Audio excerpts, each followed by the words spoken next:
Episode की शुरुआत में हम नाज़ो को उसके घर पर काफी परेशान देखते हैं और वो जिनशी को मैसेज तो करता है लेकिन वो उसे सेंड नहीं कर पाता। पर आखिर में वो उसे यही मैसेज करता है कि जल्दी सो जाना, जो देखकर जिनशी को उस पर और ज्यादा गुस्सा आता है। तो सू उसे समझाती है कि नाज़ो को पता ही होगा कि तुम मेरे घर पे हो, इसीलिए उसने तुम्हें जल्दी सोने के लिए कहा है। दूसरी तरफ हम जिन को देखते हैं जो कि उस कॉपीराइटेड एनिमेशन का बहुत ही इंपॉर्टेंट डॉक्यूमेंट को डिस्ट्रॉय कर देती है। अगले दिन जिनशी नाज़ो से बात करने के लिए उसके ऑफिस जाती है, लेकिन वहाँ वो देखती है कि नाज़ो सो रहा है। तो जिनशी उससे कोट उड़ाकर बोलती है कि अभी तो मैं तुम्हें माफ कर रही हूँ क्योंकि तुम बहुत ही बेचारे लग रहे हो। ये बोलकर वो यहाँ से चली जाती है। दूसरी तरफ जिनशी को एक कंपनी से कॉल आता है और वो उसे मिलने के लिए बुलाते हैं। वहीं ऑफिस में जब नाज़ो की आंख खुलती है तो जिन उसके पास आकर कहती है कि तुम अपना ध्यान बिल्कुल भी नहीं रखते, वो तो मैं थी कि जिसने तुम्हें एक कोट उड़ा दिया। और वो उसे जिनशी के यहाँ पर आने के बारे में नहीं बताती। रात में जिनशी नाज़ो को कॉल करके उसे बताती है कि उसे एक जॉब मिल गई है, जो सुनकर नाज़ो उसे कांग्रेचुलेट करता है। तो जिनशी उससे घर जल्दी आने को बोलती है, पर नाज़ो कहता है कि ऑफिस में काफी सारा काम है, इसीलिए मैं घर जल्दी नहीं आ पाऊंगा। जो सुनकर जिनशी को थोड़ा बुरा लगता है, लेकिन वो खुश थी कि नाज़ो घर आ रहा है। और कॉल कट करने के बाद उसे रियलाइज होता है कि उसने नाज़ो को कॉल क्यों किया, क्योंकि उसने तो उससे अभी तक माफी भी नहीं मांगी। फिर हम नाज़ो को ऑफिस में देखते हैं जो देर रात तक काम करके घर के लिए निकल ही रहा था।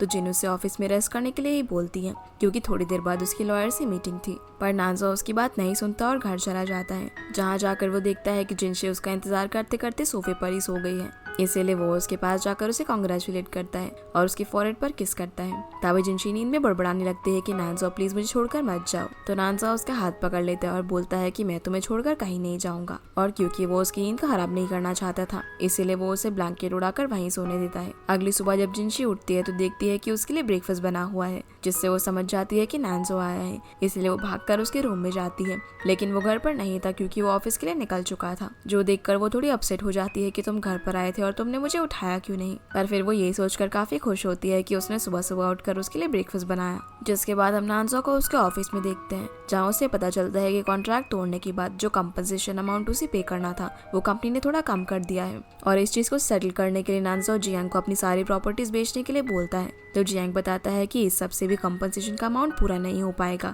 इसके लिए आपको अपना घर भी बेचना होगा। जो सुनकर नाज़ो सोच में पड़ जाता है। इसके बाद नाज़ो जिनशी के साथ सुपरमार्केट जाता है, जहाँ वो उसे झूठ बोलता है कि मेरा घर ऑफिस से काफी दूर है, इसलिए मैं इसे बेचकर एक नए घर में शिफ्ट हो रहा हूँ जो कि ऑफिस के पास है। तो तुम कुछ दिन सू के घर में रह लेना और जैसे ही शिफ्टिंग का काम फिनिश हो जाएगा तब तुम वापस से मूव इन कर लेना। ये सुनकर जिनशी उसकी बात मान जाती है। फिर नाज़ो के पास जिन का कॉल आता है, जो उसे बताती है कि ऑफिस के पास ही उसका एक घर है जो कि खाली पड़ा हुआ है और अगर वो चाहे तो वहाँ पर रह सकता है। जो सुनकर नाज़ो मान जाता है और बोलता है कि वैसे भी अभी मेरे पास घर देखने का टाइम नहीं है, इसीलिए थैंक यू। अगले दिन जिनशी जब नाज़ो की शिपिंग में हेल्प करवाने के लिए आती है, तब वो वहाँ पर जिन को देखकर काफी भड़क जाती है और वो उससे पूछती है कि तुम यहाँ पर क्या कर रही हो। तो वो कहती है कि क्या तुम्हें नाज़ो ने नहीं बताया कि वो मेरे घर पर शिफ्ट हो रहा है। जो सुनकर जिनशी को और ज्यादा गुस्सा आ जाता है और वो उससे उस दिन शावर वाली बात पूछती है, जिस बात का जिन कोई जवाब नहीं देती और सर नीचे कर लेती है ताकि जिनशी को उस पर और ज्यादा शक हो। जिनशी बोलती है कि मैं नाज़ो की गर्लफ्रेंड हूँ, इसीलिए तुम्हें मुझे ये बात एक्सप्लेन करनी होगी।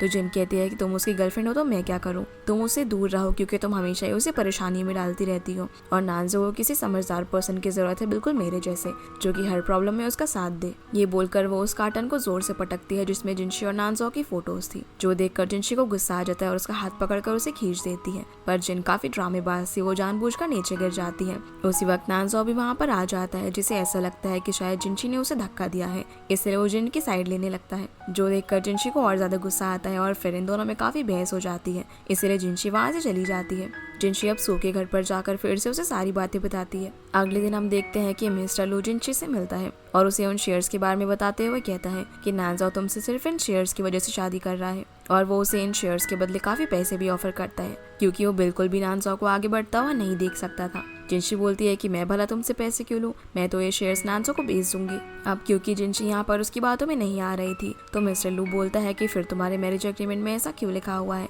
कि अगर तुम उसे कर्जा पे करने में असफल रही तो तुम्हारी जो भी प्रॉपर्टी है वो नाज़ो की हो जाएगी, चाहे वो कुछ भी हो, जिसके अंदर ये शेयर्स भी इन्वॉल्व होते हैं। इस बात का जिनशी के पास कोई जवाब नहीं था, इसीलिए वो उठकर वहाँ से चली जाती है और वो नाज़ो को कॉल करके उसे मिलने के लिए बुलाती है। पर नाज़ो कहता है कि मैं अभी एक मीटिंग में हूँ, इसीलिए मैं तुमसे बाद में मिलूंगा। तो जिनशी उसे मैसेज करके आज मिलने को बोलती है। अब नाज़ो अपना सारा काम खत्म करके ऑफिस से निकल ही रहा था, तभी उसके पास जिन आती है और उसे बताती है कि उनकी एक इन्वेस्टर से मीटिंग है। पर नाज़ो बोलता है कि उसे घर जाना है। तो जिन बोलती है कि अगर ये मीटिंग नहीं हुई तो लेग जिंगलिंग रुक जाएगा, इसलिए नाज़ो को रुकना ही पड़ता है। इसलिए वो जिनशी को मैसेज करके बताता है कि वो एक जरूरी मीटिंग में जा रहा है, इसलिए वो नहीं आ पाएगा। अब यहाँ हम देखते हैं कि पहले से इन दोनों के रिलेशनशिप की बढ़ती दूरियां जिनशी को काफी परेशान कर रही थी। इतना सब काफी नहीं था कि जिन ने उसके मन में शक भी पैदा कर दिया था, और अभी शेयर्स वाली बात पता लगने के बाद तो बिल्कुल टूट ही गई थी। इसलिए वो एक फैसला लेती है और मैरिज एग्रीमेंट टर्मिनेशन का एक डॉक्यूमेंट बनाकर नानजो को मेल कर देती है। नानजो जब अपना काम खत्म करके उस मेल को देखता है तो वो एकदम शॉक रह जाता है और अपना सर नीचे करके बैठ जाता है। तभी उसके पास जेन आती है जो देख लेती है कि जिनशी मैरिज एग्रीमेंट को टर्मिनेट करना चाहती है। ये देखकर वो काफी खुश होती है और बोलती है कि जिनशी काफी दिनों से तुमसे ऑफिस मिलने के लिए आ रही थी, पर तुम काम में काफी बिजी थे। मुझे तो लगा था कि वो समझ जाएगी कि तुम बिजी हो, पर ये तो बिल्कुल अनएक्सपेक्टेड ही हो गया। ये बोलकर वो नानजो के कंधे पर हाथ रखती है और उसे कंसोल करने की कोशिश करती है, पर नानजो जिनशी को कॉल करता है और पूछता है कि तुम कहाँ पर हो, मुझे तुमसे बात करनी है। तो जिनशी उसे बता देती है कि मैं तुम्हारे ऑफिस के पास वाले मॉल में हूँ। जो सुनकर नानजो भागता है वो उससे मिलने के लिए जाता है और ये देखकर जिन को काफी जलन होती है। नानजो वहाँ पहुंचकर जिनशी को ढूंढने लगता है जो कि ऊपर वाले फ्लोर पर थी। तो वो सीढ़ियों से उसके पास जाने की कोशिश करता है, लेकिन वहाँ पर बहुत सारे लोग थे जो देखकर उसे डर लगने लगता है। तो जिनशी उसे कॉल करती है और बोलती है कि हम लोग फोन पर ही बात कर लेते हैं। जिनशी उससे कहती है कि मैंने फैसला कर लिया है कि मैं ब्रेकअप करना चाहती हूँ और मैं अब तुम्हें और परेशान नहीं करना चाहती, ना ही खुद अपसेट होना चाहती हूँ। तो नानजो बोलता है कि मैं तुम्हारे साथ रहना चाहता हूँ और मुझे इस वक्त तुम्हारी बहुत ज़रूरत है। जिनशी कहती है कि हाँ मुझे पता है कि तुम्हें मेरी ज़रूरत है, पर मैं ब्रेकअप करना चाहती हूँ। ये बोलकर वो कॉल कट कर देती है। पर नानजो जिनशी से बात करना चाहता था, इसीलिए वो हिम्मत करके सीढ़ियों से ऊपर आने की कोशिश करता है। अब नानजो को ऐसा करता देख जिनशी को रोना आ जाता है और वो समझ जाती है कि जब तक वो यहाँ से नहीं जाएगी तो नानजो ऊपर आने की कोशिश करता रहेगा, इसीलिए वो वहाँ से चली जाती है। और नानजो जिनशी को वहाँ पर ना देखकर सीढ़ियों पर ही बैठकर रोने लगता है। अब जब ये दोनों अपने अपने घर जा रहे थे तो रास्ते में ये दोनों एक दूसरे के साथ बिताए हुए मोमेंट्स को काफी ज्यादा याद कर रहे थे, चाहे सोते हुए, टीवी देखते हुए या फिर खाते हुए। अब इनके ब्रेकअप को कुछ दिन बीत चुके हैं और हम नानजो को कॉपीराइटेड ओनर से मिलते हुए देखते हैं, जहां वो उनसे कंपनसेशन का अमाउंट कम करने को बोलता है, पर वो ऐसा करने से मना कर देते हैं। इसलिए नानजो लेग जिंगलिंग पर काम रोक देता है। फिर वो जिन से पूछता है कि क्या वो आज रात फ्री है, दोनों डिनर करने के लिए चलते हैं। जो सुनकर जिन एकदम खुश होकर मान जाती है। डिनर पर जिन नानजो से कहती है कि तुम्हें अब जिनशी को भूलकर किसी ऐसी लड़की को ढूंढना चाहिए जो कि तुम्हें अच्छे से समझ सके और तुम्हें हर पोजीशन में सपोर्ट करे। पर नानजो उसकी बात को रोकते हुए पूछता है कि इतने सालों से तुम हमारी कंपनी में काम कर रही हो, तो फिर तुमसे इतनी बड़ी गलती कैसे हो गई। अब जिनको यहाँ पर पता था कि नानजो इस बार में बात कर रहा है, लेकिन वो अनजान बनने की कोशिश करती है। नानजो उसे कहता है कि उस एनिमेशन की जांच करना तुम्हारी जिम्मेदारी थी, तो तुमसे ये गलती कैसे हो गई कि वो कॉपीराइटेड है। पर जिन अभी भी अनजान बनने का नाटक करती है। नानजो कहता है कि हमारी एक फॉर्मर एम्प्लॉय से मुझे पता चला कि इस एनिमेशन की कॉपीराइटेड होने की इन्फॉर्मेशन उसने पहले ही दे दी थी, जिसे मैं देखना भूल गया था, और तुमने भी इन्फॉर्मेशन मुझसे जानबूझकर छुपाई। तो सच सच बताओ आखिर तुमने ऐसा क्यों किया। जिन बोलती है कि ये सब मैंने जिनशी की वजह से किया, क्योंकि जब जिनशी नहीं थी तो तुम किसी भी चीज के लिए मुझ पर निर्भर रहते थे और तुम्हें कोई भी प्रॉब्लम होती तो सिर्फ मुझे ही बुलाते थे, लेकिन जब से जिनशी तुम्हारी लाइफ में आई सब कुछ उल्टा हो गया। नानजो बोलता है तो क्या तुम्हारी बेवकूफ़ी की वजह से मुझे अपनी बरसों की मेहनत को रोकना पड़ा। ये बोलकर नानजो जाने लगता है तो जिन उठकर उसे रोक लेती है और बोलती है कि नानजो आई लव यू। नानजो कहता है कि हमारा रिश्ता बिल्कुल प्रोफेशनल है और क्योंकि तुमने कंपनी के रूल्स तोड़े हैं, इसीलिए जो भी तुमने किया है वो सब कुछ तुम्हें ही ठीक करना होगा। ये बोलकर वो यहाँ से चला जाता है। अगले दिन हम नानजो को देखते हैं जो कि जिनशी को कॉल करके उससे बात करने की कोशिश करता है, लेकिन वो उसे कॉल नहीं कर पाता। दूसरी तरफ हम जिनशी को उसके नए घर में देखते हैं, जहाँ वो भी नानजो से बात करना चाहती थी, पर क्योंकि उसे पता था कि नानजो पहले कॉल नहीं करेगा, इसलिए वो उसे कॉल करके उसे अपना नया एड्रेस बताती है और कहती है कि तुम एग्रीमेंट टर्मिनेशन के पेपर मुझे यहाँ पर भेज देना। ये बोलकर वो कॉल कट कर देती है। जिसके बाद हम सू, जुआन और जिनशी को एक साथ में देखते हैं, जहाँ जुआन और सू उसे साथ में लंच करने को बोलते हैं और जुआन बताता है कि उसका एक दोस्त भी साथ में आएगा और उनके काफी रिक्वेस्ट करने पर जिनशी मान जाती है। नानजो और जिनशी से मिलने के लिए उसके नए एड्रेस पर जाता है, पर वहाँ वो देखता है कि जिनशी किसी और लड़के के साथ लंच पर जा रही है। नानजो यहाँ पर छुपकर इनकी बातें सुनता है, जिससे उसे पता चलता है कि ये लड़का जुआन का दोस्त है और ये दोनों एक दूसरे को पहले से जानते हैं। फिर वो इनका पीछा करते करते एक रेस्टोरेंट में पहुंचता है, जहाँ पर ये लोग साथ में लंच करने वाले थे। अब जब जिनशी यहाँ से सू को कॉल करती है तो वो उसकी कॉल पिक नहीं करती, इसलिए वो जुआन को कॉल करके पूछते हैं कि तुम लोग कहाँ पर हो, पर जुआन कहता है कि हम लोग बिजी है इसलिए नहीं आ पाएंगे, जिससे वो समझ जाती है कि ये इन दोनों का प्लान था उसे एक ब्लाइंड डेट पर भेजने का। इससे वो काफी नाराज हो जाती है और चुपचाप टेबल पर आकर बैठ जाती है। तभी जुआन का दोस्त वॉशरूम जाता है तो नानजो पे उसके पीछे पीछे जाता है, जहाँ वो उसे कहता है कि हम लोग पहले मिल चुके हैं और उसे जिनशी के बारे में पूछने लगता है कि तुम उसे कब से जानते हो। तो जुआन का फ्रेंड बताता है कि मैं तो उसे बचपन से जानता हूँ। नानजो उससे पूछता है कि क्या तुम उसे पहले से ही पसंद करते हो। तो वो लड़का हाँ बोलता है और कहता है कि वो इतनी क्यूट है और फनी भी, तो उसे कौन पसंद नहीं करेगा, और अगर हम दोनों डेट करेंगे तो अपने रिलेशनशिप को आगे भी बढ़ा सकते हैं। मैं उसका बहुत ही अच्छे से ख्याल रखूंगा और उसे किसी भी चीज की कमी नहीं होने दूंगा। वो जो चाहे वो कर सकती है। उसकी ये सारी बातें सुनकर नानजो अपसेट हो जाता है और उसे जिनशी का अच्छे से ध्यान रखने को बोलकर वहाँ से चला जाता है। वॉशरूम से आने के बाद जुआन का फ्रेंड जिनशी को बताता है कि वॉशरूम में मुझे एक आदमी मिला जो कि मुझे सिर्फ तुम्हारे बारे में पूछ रहा था और उसने मुझे ये भी कहा कि मैं तुम्हारा ख्याल रखूं। जो सुनकर जिनशी समझ जाती है कि वो नानजाओ था। वो उससे पूछती है कि वो आदमी कहाँ पर है। तो जुआन का दोस्त बताता है कि वो अभी बाहर की तरफ गया। जो सुनकर जिनशी भी भागते हुए बाहर की तरफ जाती है और नानजाओ को इधर उधर देखने लगती है, पर तब तक नानजाओ कार में बैठ चुका था और वहाँ से गुजरने लगता है, पर जिनशी उसे नहीं देख पाती और अपसेट हो जाती है। जिसके बाद घर जाकर नानजाओ एग्रीमेंट टर्मिनेशन के पेपर्स को साइन कर देता है, ये सोचकर कि जिनशी तो अब मूव ऑन कर चुकी है और वो लड़का भी उसका अच्छे से ख्याल रखेगा। इसीलिए वो उन पेपर्स को जिनशी के नए एड्रेस पर भेज देता है। एग्रीमेंट पर नानजो के साइन देखकर जिनशी को ये लगता है कि शायद नानजो भी मूव ऑन कर चुका है, पर दोनों एक दूसरे की फीलिंग से अनजान थे। फिर जिनशी एक लॉयर को कॉल करके पूछती है कि उनके फादर के नाम पे जो शेयर्स है क्या वो वैलिड है। तो लॉयर उसे बताती है कि हाँ वो बिल्कुल वैलिड है और वो जैसे चाहे अपने भाई के साथ उन्हें बांट सकती है। तो जिनशी अपने नाम के 5% शेयर्स को नानजो के नाम करके एक लेटर के साथ उसे उसके घर पर भेज देती है, पर नानजो उस पार्सल को खोलकर देखता भी नहीं क्योंकि उसे ये लग रहा था कि जिनशी ने इसके अंदर एग्रीमेंट की कॉपी भेजी होगी, इसलिए वो उसे लॉकर के अंदर रख देता है। अगले दिन हम देखते हैं कि जिनशी को एक कॉल आता है जिससे उसे पता चलता है कि उसका कॉमिक पैराडाइज स्ट्रीट 19 एक एनिमेशन बनाने के लिए सिलेक्ट किया गया है। जो सुनकर वो काफी खुश हो जाती है और कंपनी में मीटिंग के लिए जाती है। जिनशी जब वहाँ पर जाती है तब वो वहाँ पर कुछ एम्प्लॉयज को बात करते हुए सुनती है कि नानजाओ की कंपनी काफी मुसीबत में है क्योंकि सारे इन्वेस्टर्स ने अपना इन्वेस्टमेंट उस कंपनी से विड्रॉ कर लिया है। जो सुनकर वो उनसे और इन्फॉर्मेशन बताने को बोलती है तो वो स्टाफ उसे बताते हैं कि वो कंपनी कॉपीराइट इशू में फंस गई थी और उस इशू को सेटल करने के लिए उस कंपनी के ओनर ने अपनी सारी प्रॉपर्टीज को बेच दिया। जो सुनकर जिनशी काफी ज्यादा अपसेट हो जाती है और सोचती है कि नानजाओ इतने दिनों से ये सब परेशानियों से गुजर रहा था और मैंने इस कंडीशन में उससे ब्रेकअप कर लिया। अब मीटिंग में जिनशी कंपनी की सीईओ से बोलती है कि वो चाहती है कि ये एनिमेशन नानजाओ की कंपनी में बने। तो सीईओ कहती है कि अभी उनकी कंपनी की कंडीशन काफी खराब है। तो जिनशी कहती है कि मुझे उस कंपनी के ओनर पर पूरा भरोसा है क्योंकि मैं पहले वहाँ पर काम कर चुकी हूँ। दूसरी तरफ हम यिन को देखते हैं जो कि नानजाओ की कंपनी में काम करने के लिए मान गया था। फिर नानजाओ को जिनशी के कॉमिक पैराडाइज स्ट्रीट 19 का प्रपोजल मिलता है। तभी यिन उससे आकर कहता है कि हमें जिनशी को कंपनी में बुला लेना चाहिए ताकि हम उसके काम के बारे में और भी चीजें जान सके। पर नानजाओ कहता है कि हमें इस तरह क्रिएटर को परेशान नहीं करना चाहिए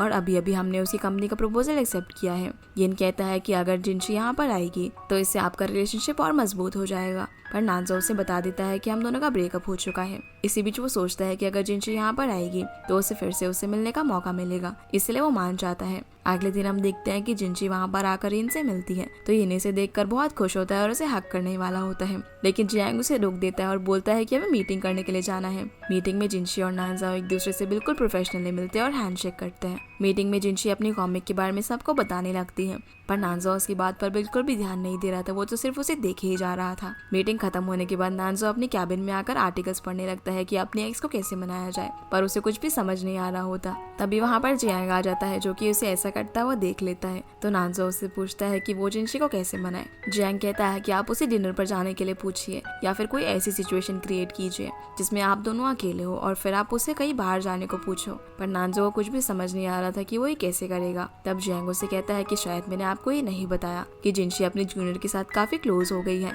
जो देखकर नानजाओ गुस्से से भड़क जाता है और जिनशी को ढूंढने के लिए कैफेटेरिया की तरफ जाता है जहाँ वो इनको जिनशी के साथ खाते हुए गॉसिप करते हुए देखता है। नानजाओ उनके पास जाकर पूछता है कि वो किस बारे में बातें कर रहे हैं, पर जिनशी उसे बिल्कुल ही इग्नोर कर रही थी। जो देखकर नानजाओ को गुस्सा आ जाता है और वो इनको कहता है कि उठो यहाँ से, 20 मिनट में हमारी मीटिंग है, इसीलिए जल्दी जाकर काम करो। फिर वो जियांग को अपने कैबिन में खींच कर लेकर आता है और उससे पूछता है कि मैं जिनशी से बात करने की कोशिश कर रहा हूँ लेकिन वो तो मुझे बिल्कुल इग्नोर कर रही है। जियांग कहता है कि आप दोनों का ब्रेकअप हो गया है तो वो आपसे भला क्यों ही बात करेगी। नानजाओ कहता है कि मैं उससे ब्रेकअप नहीं करना चाहता था। तो कहता है कि तो फिर आपको ब्रेकअप के पीछे का कारण पता लगाना होगा और आपको दिखाना होगा कि ब्रेकअप के बाद आप काफी परेशान हुए और अब आप एकदम बदल चुके हो। फिर नानजाओ जिनशी को कहता है कि कॉमिक के अंदर एक्स्ट्रा कैरेक्टर्स कुछ ज्यादा ही हैं, इसीलिए हमें कुछ कैरेक्टर्स को रिमूव करना होगा। जिस बात पर जिनशी भड़क जाती है और कहती है कि उनके बिना कहानी अधूरी है। पर यहाँ नानजा और जिनशी के बीच काफी फनी बहस हो जाती है और दोनों में से कोई भी चुप होने का नाम नहीं लेता। इसी बीच जियांग के पास नानजाओ की मदर का कॉल आता है, जो उससे पूछती है कि नानजा और जिनशी का रिलेशनशिप कैसा चल रहा है। तो जियांग उन्हें बता देता है कि उन दोनों के बीच कुछ भी ठीक नहीं चल रहा है,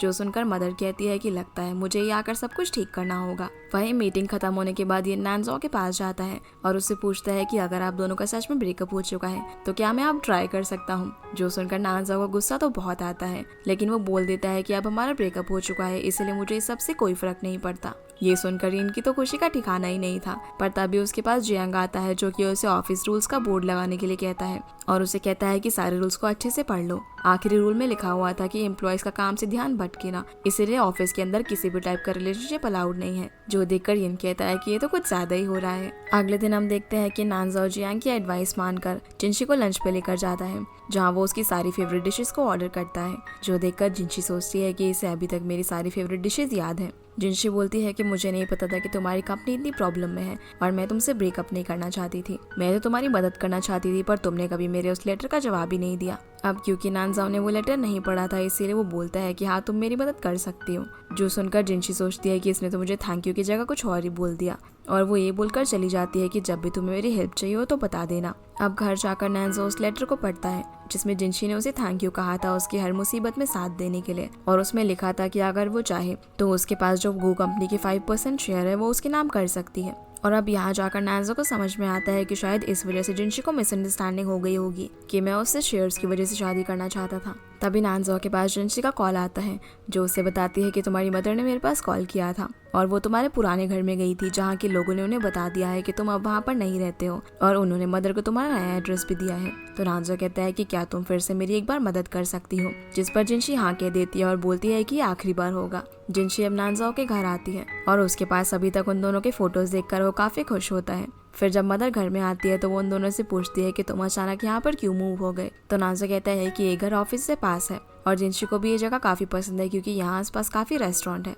तो जिनशी बोलती है कि ये घर तो मिस जिन का है और हम लोग यहाँ पर रेंट पर रहते हैं। अब उनके अलग अलग जवाब सुनकर मदर को उन पर शक तो हो जाता है, इसलिए वो जिनशी से पूछती है कि पास में यहाँ पर कौन सा रेस्टोरेंट है, चलो कुछ खाने के लिए चलते हैं क्योंकि मुझे काफी भूख लगी है। पर जिनशी को तो इस बारे में कुछ भी नहीं पता था। तो नानजाओ बोलता है कि हाँ यहाँ पर पास ही में एक बहुत अच्छा रेस्टोरेंट है, चलो हम वहाँ पर खाने के लिए चलते हैं। रेस्टोरेंट में मदर देखती है कि जिनशी और नानजाओ एकदम चुपचाप बैठे हुए थे, तो मदर बहाना करती है कि मैं आज काफी थक गई हूँ, इसीलिए मैं सोच रही हूँ कि आज तुम्हारे घर पर ही रुक जाऊँ। जो सुनकर नानजाओ कहता है कि हाँ हाँ बिल्कुल क्यों नहीं, पर जिनशी उसे घूरने लगती है। अब मदर के यहाँ से जाते ही नानजाओ जिनशी को कहता है कि प्लीज तुम मेरी आखिरी बार मदद कर दो।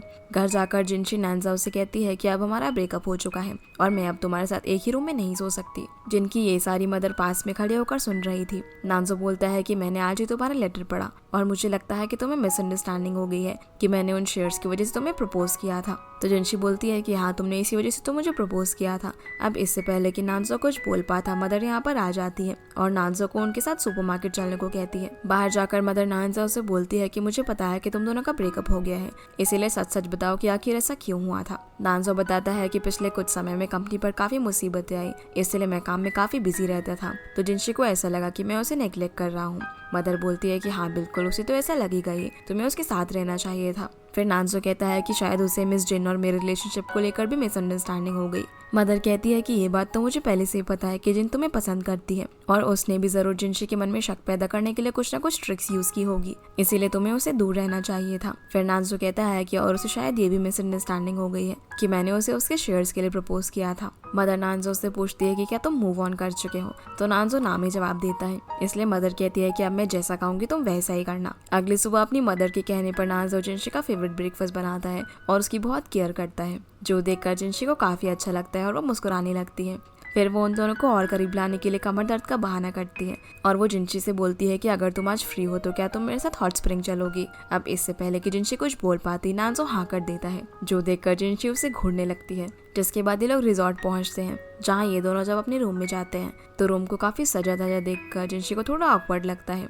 नानजाओ अब यहाँ उसे कहता है कि मुझे माफ कर दो, मैं जब तुम्हारे साथ था तो मैं सिर्फ अपने काम के बारे में ही सोच रहा था और मैंने कभी तुम्हारे लिए सरप्राइजेस वगैरह नहीं प्लान किए, लेकिन अगर तुम मुझे एक चांस दोगी तो मैं तुम्हारे लिए बहुत सारे सरप्राइजेस प्लान करूंगा। जिनशी बोलती है कि तुम्हें नहीं लगता कि इस सब के लिए काफी देर हो चुकी है और मैं यहाँ पर सिर्फ तुम्हारी मदर के कहने पर आई हूँ।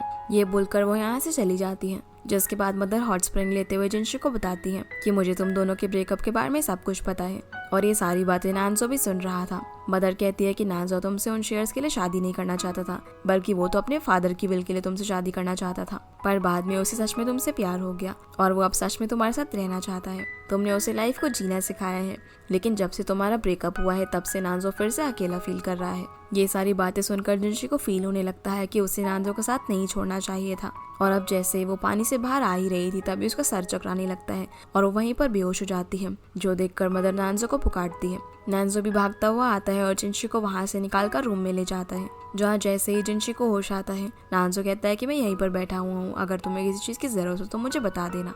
अब चेकआउट करते वक्त नानजो जिनशी से कहता है कि मैं तुमसे उन शेयर्स की वजह से नहीं बल्कि अपने फादर की आखिरी विश की वजह से शादी करना चाहता था, लेकिन बाद में मुझे तुमसे प्यार हो गया और मैं अपनी फादर की इस विश के लिए ग्रेटफुल हूँ कि उनकी विश की वजह से मैं तुमसे मिला और मुझे तुमसे प्यार हो गया। पर जिनशी यहाँ उसे कुछ भी जवाब नहीं देती और यहाँ से चली जाती है। जिसके बाद हम देखते हैं कि जिनशी काम करते करते नानजो के घर पर ही सो जाती है, तो नानजो उसके पास आकर उसे अपना कोट उड़ा देता है और उसके फॉरहेड पर किस करता है। पर तभी जिनशी की आँख खुल जाती है, पर जिनशी उसका कोट वापस करके घर जाने लगती है। तो नानजो बोलता है कि मैं तुम्हें ड्रॉप कर दूंगा। जिनशी कहती है कि इसकी कोई जरूरत नहीं है, मैं चली जाऊंगी। तो नानजो कहता है कि अब तुम हमारी कंपनी के साथ काम कर रही हो, इसीलिए तुम ये तो एक्सेप्ट कर ही सकती हो। इसके बाद नानजो जिनशी को उसके घर छोड़ने के लिए जाता है, जहाँ पहुंचकर नानजो कहता है कि मैं उस वक्त तुमसे ब्रेकअप नहीं करना चाहता था, लेकिन कंपनी में काफी सारे इश्यूज चल रहे थे और मुझे लग रहा था कि मैं हार गया हूँ। जिनशी बोलती है कि तुम ये सारी चीजें मुझे अब क्यों बता रहे हो। नानजो कहता है कि क्योंकि मैं नहीं चाहता कि तुम मुझे और गलत समझो। मैं मानता हूँ कि उस वक्त मैं काफी सेल्फिश हो गया था और सिर्फ अपनी कंपनी के बारे में सोच रहा था,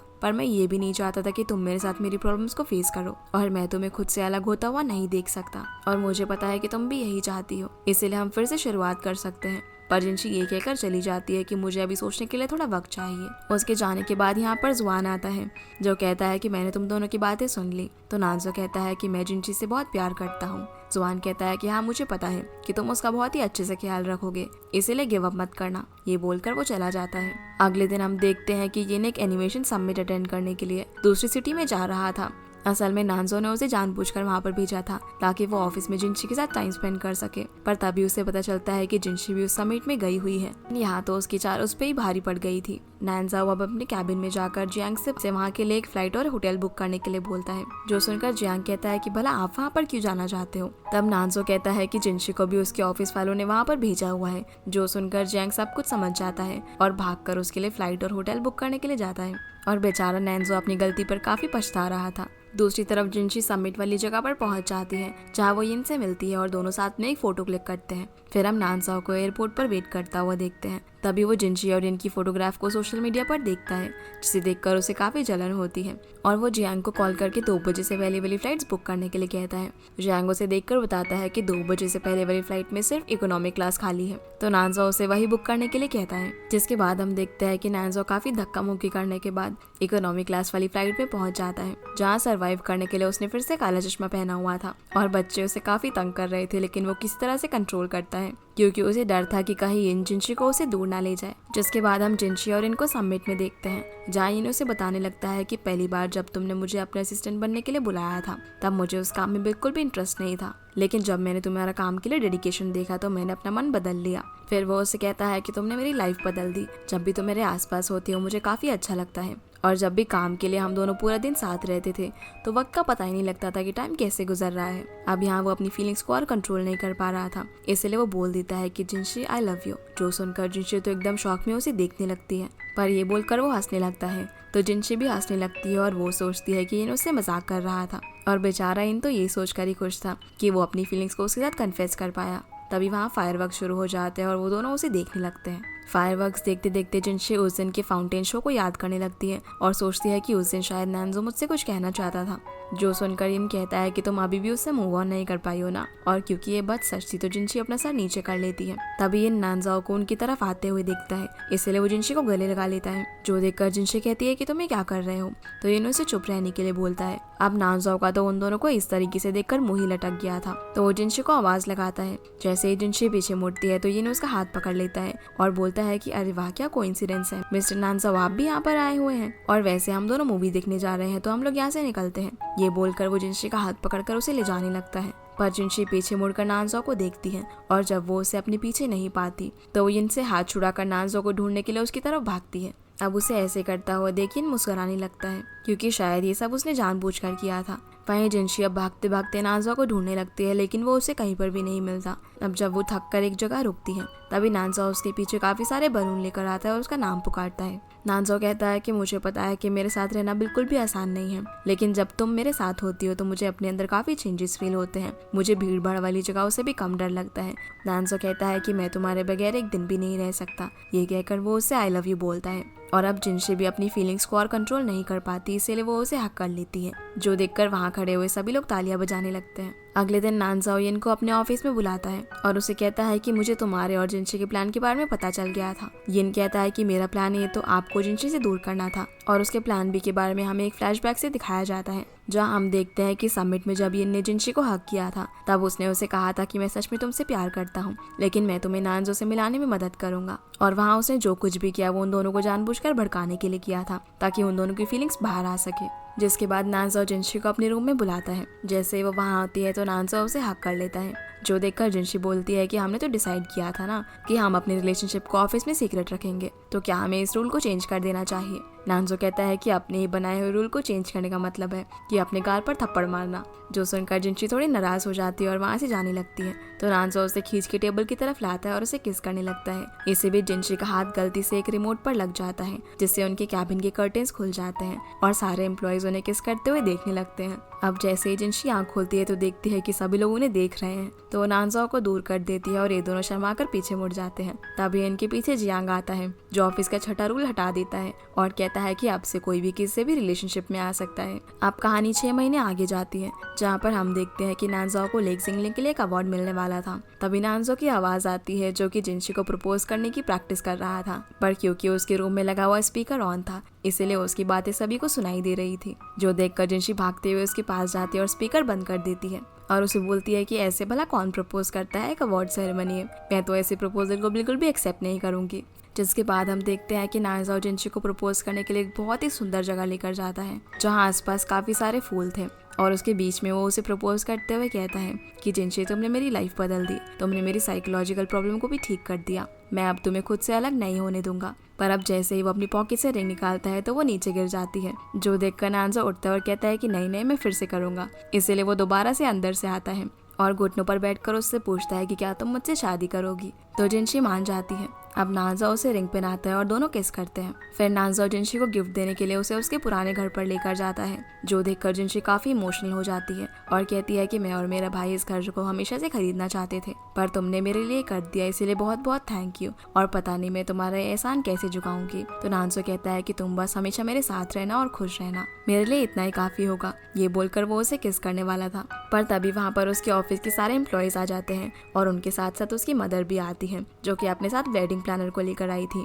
और वो उन लोगों को कहती है कि शादी यहीं पर होगी, इसलिए इस घर को अच्छे से डेकोरेट कर देना। तभी यहाँ पर जुआन और सू भी आते हैं और जुआन नानजाओ को इस घर को खरीदने के लिए थैंक यू बोलता है। जिसके बाद हम देखते हैं कि जिनशी और नानजाओ की शादी हो गई है। जिनशी सुबह सुबह अपना ऑर्डर किया हुआ फूड लेने के लिए जाती है। अब क्योंकि उसने सिर्फ शर्ट पहनी हुई थी तो नानजाओ से पूछता है कि क्या तुम ऐसे डिलीवरी लेने के लिए गई थी, देखो तुम्हारी शर्ट के बटन भी ठीक से नहीं लगे हुए हैं। ये बोलकर वो उसकी शर्ट को अनड्रेस करने लगता है, तो जिनशी उसे रोकते हुए बोलती है कि ये तुम क्या कर रहे हो। नानजाओ उसे बेड पर गिरा देता है और कहता है कि अभी तो वीकेंड है और क्योंकि तुमने मुझे उठाया तो इसीलिए तुम्हें कंपनसेट करना पड़ेगा। ये बोलकर वो उसे किस करने लगता है, जहाँ हम देखते हैं कि जिनशी अब हेलो मिस्टर गू नाम के एक कॉमिक पर काम कर रही है और इसी हैप्पी एंडिंग के साथ ये ड्रामा यहीं पर खत्म हो जाता है। तो गाइस ये थी आज के वीडियो एंड आई होप आप लोगों को ये वीडियो पसंद आई होगी, तो इस वीडियो को लाइक कर चैनल को सब्सक्राइब जरूर कीजिएगा। आपसे फिर मिलते हैं अगले इंटरेस्टिंग ड्रामा में, तब तक के लिए गुड बाय।